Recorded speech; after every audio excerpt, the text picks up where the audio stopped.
Robert, I'll tell you another misconception a lot of people are under, and that is that they think, well, if I have a trust, then I can protect my wealth from nursing homes and qualify for Medicaid, and that's just not true. It's not true at all. And even lawyers make that mistake a lot. I had a client meeting this week where dad had passed away. One daughter was getting a third, another daughter was getting a third, and mom was getting a third.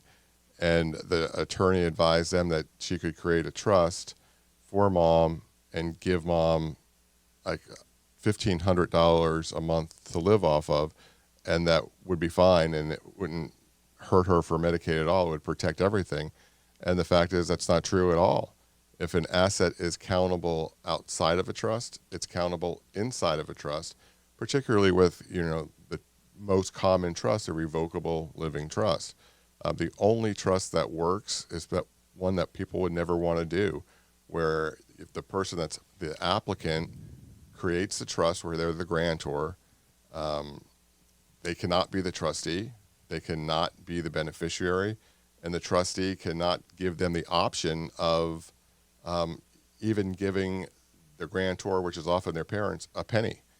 And once you do that, you put that away, all that money, and then you still have to wait that 5-year look-back period. And if something happens in that time, the money's coming back. You didn't protect anything. So, folks, when you hear about people using trusts out there, they're all talking about the same thing. It is a revocable living trust. It is a tool to avoid probate. It is not a tool to protect your wealth from nursing homes. Any creditors, doctors, hospitals, automobile accidents, nursing homes, if they can get your wealth without a trust, they can get your wealth with a living trust. That trust is really all about avoiding probate, and that's something else we love to help people do here at the Olsen Law Group, is help them avoid probate. But the other side that's complementary to it is helping people to protect their life savings from nursing homes. I was doing will and estate planning documents for somebody last week and said, Tom, if we want to protect our life savings from nursing homes, everything that you do to help us avoid probate, is that all like down the drain? Will that not be used? And I said, no, they're complementary. They work with each other. They do. They go hand in hand.